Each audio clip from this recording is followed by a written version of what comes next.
சினிமாவில் chocolate boy இமேஜோட வலம் வந்தவர் நடிகர் பிரசாந்த். மம்பட்டியான் திரைப்படத்துக்கு பிறகு அவரோட நடிப்புல வெளிவர இருக்க திரைப்படம் சாகசம். தெலுங்குல ஜூலா என்ற பெயர்ல வெளிவந்து மிகப்பெரிய வெற்றியை கொடுத்த திரைப்படத்தோட ரீமேக்கா இந்த திரைப்படம் உருவாகி வருது. இந்த திரைப்படத்தோட இசை வெளியீட்டு விழா சமீபத்துல நடந்தது. இதுல பேசின படக்குழுவினர் படம் பத்தின நிறைய சுவாரஸ்யமான விஷயங்களை எல்லாம் பகிர்ந்துகிட்டு இருக்காங்க. அதை இந்த தொகுப்புல பார்க்கலாம். நான் செம்பருத்தி பண்ணும்போது அந்த படம் 1 வருஷம் எடுத்தேன். அதே மாதிரி திருவிழா பண்ணும்போது 1.5 வருஷம், ஜீன்ஸ் பண்ணும்போது 2 வருஷம். அந்த கேப்பில் அந்த படம் ஒரு படம் பண்ணும்போது நான் ஒரு படத்தில் தான் பண்ணிட்டு இருப்பேன், 2-3 படம் பண்ண மாட்டேன். ஸோ அதனால் அந்த படத்தில் என்னோட கமிட்மெண்ட், அந்த படம் முடிவுக்கு நான் அந்த டைம் எடுத்துப்பேன். இப்போ ரீசெண்ட் டைம்ஸ் பார்த்தீங்கன்னா பொன்னர் சங்கர் ஒரு படம் பண்ணேன். இது நான் எக்ஸ்பிளைன் பண்ண ரீசன் நிறைய பேர் வந்து சொன்னால் நீங்கள் திரும்பி வந்துட்டீங்க, நான் எங்கேயும் போகல, நான் இங்கே தான் இருக்கேன், படம் ஒரு டைம் ஆகிடுச்சு, அவ்வளோதான், வேற ஒன்றும் இல்லை. மம்பட்டியான் அடுத்தது பண்ணுறது வந்து கண்டிப்பாக வந்து ஒரு டிஃப்ரெண்டான படமாக இருக்கணும், ஒரு கமர்ஷியல் படமாக இருக்கணும், ஒரு எக்ஸைட்டிங் படமாக இருக்கணும், ஒரு வைப்ரண்ட் படமாக இருக்கணும்னு சொல்லிட்டு பிளான் பண்ணி பண்ண படம் தான் சாகசம். ஜூலாய்ன்ற இந்த தெலுங்கு படம் வந்து ரீமேக் பண்ணும்போது ஃபர்ஸ்ட் டைம் இந்த படம் வந்து பெரிய ஹிட்டு தெலுங்குல, சேம் டைம் ஆடியோ கூட பெரிய ஹிட்டு. ஸோ எங்களுக்கு பெரிய சேலஞ்ச் இந்த படம் தமிழில் கூட பெரிய ஹிட் பண்ணணும்னு சொல்லிட்டு. ஸோ நீங்கள் பார்த்த எல்லா பாட்டுமே ரொம்ப சேலஞ்சிங்காக இருந்தது பண்ணும்போது. ஒவ்வொரு பாட்டுக்கும் ஒரு மெட்டு போடுவார். ஒரு சில நேரத்தில் வந்து அப்பாவுக்கு அந்த மெட்டு பிடிக்கும், எனக்கு பிடிக்காது, எனக்கு பிடிக்கலன்னா அப்பாவுக்கு பிடிக்காது. இந்த மாதிரி 2 பேருக்குமே மாட்டின தவிச்ச ஒரு டைம் இருந்துச்சு ரமனுக்கு. எங்கள் 2 பேருமே ப்ளீஸ் பண்ணி அந்த ட்ராக்ஸ் அதில் வந்து ஒரே டேக்கில் ஒரே மெட்டு போட்ட ஓகேனா சாங் வந்து ஆங்கிரி பேர்ட் தான். அது போட்டோன்னே இது சூப்பர் டூப்பர் ஹிட். எனக்கு ரொம்ப பிடிச்சிருந்த அந்த சாங். இந்த ஆங்கிரி பேர்ட் பாடலை நண்பர் தமன் டியூன் கொடுத்த பிறகு வீட்டில் நான் அந்த டியூனை கேட்டு ஒரு பல்லவி எழுதினேன். என் பையன் பக்கத்தில் வந்தான். என்னப்பா எழுதிட்டுருக்கீங்கன்னா, இல்லைப்பா ஒரு படம், புது படம் சாகசம் ஒரு படம், பாட்டு எழுதிட்டுருக்கேன். என்ன எழுதுனீங்கன்னா அந்த எழுதின பல்லவியை படித்து காட்டினேன்.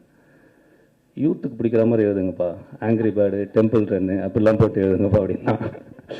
அதுலேருந்து அந்த ஆங்கிரி பேர்ட் பெண்ணு என்ற அந்த பல்லவி ஆரம்பமானது. நீங்கள் உங்களுக்கு எல்லாருக்கும் தெரியும் பிரசாந்த் அசாஜ் டாப் ஸ்டார். அவர் எந்த ஹீரோயின் கூட நடித்தாலுமே வந்து அந்த ஹீரோயின் சூப்பர் ஹிட் ஆகும்.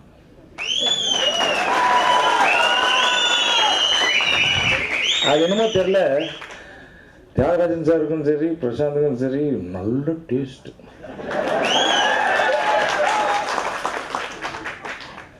சீரியஸாக சொல்கிறேன். ஐஸ்வர்யா ராய் தெரியுமா உங்களுக்கு? ஃபர்ஸ்ட் அண்ணன் தான்.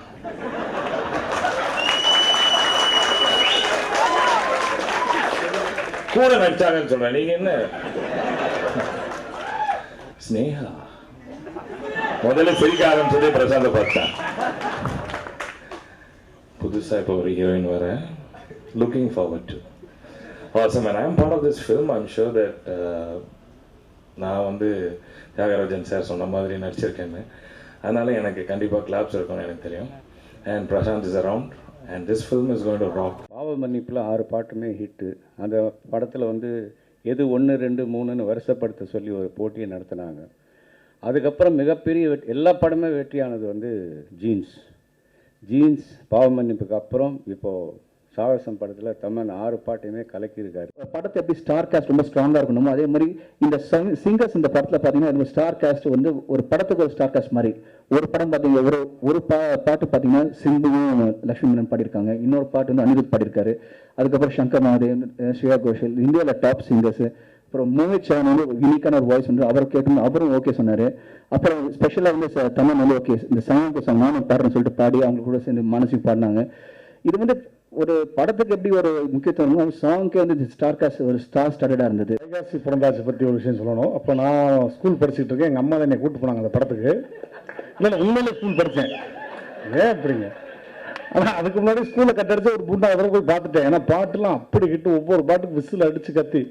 அப்போ எங்கள் அம்மாட்ட வந்து என்னை கூப்பிட்டு போகுது. அப்போல்லாம் பார்த்தீங்கன்னா சிந்தாமணி தேட்டர்னா அந்த லேடிஸுக்கு தனியாக பெஞ்ச் சீட்டு தான். ஒரு சீட்டில் 15 பேர் உட்காரணும். அந்த மாதிரி லேடிஸுக்கு தனியாக, அப்புறம் இடையில ஒரு கட்டுற மாதிரி போட்டுருவாங்க, எங்கிட்ட ஜென்ஸு. பாட்டு அந்த தண்ணி குடம் எடுத்து தங்கம் நீ நடந்து வந்த தவிக்குது மனசு விசில் அப்படி அடிக்கிறேன். பக்கத்தில் இருக்க பொம்பளை எல்லாம் என்னை கழுவி ஊற்றிருச்சு. என்ன பிள்ளை வளர்த்துருக்க இப்படி வச்சு துணோண்டு வாண்டு எப்படி விசில் அடிக்குது பாருன்னு.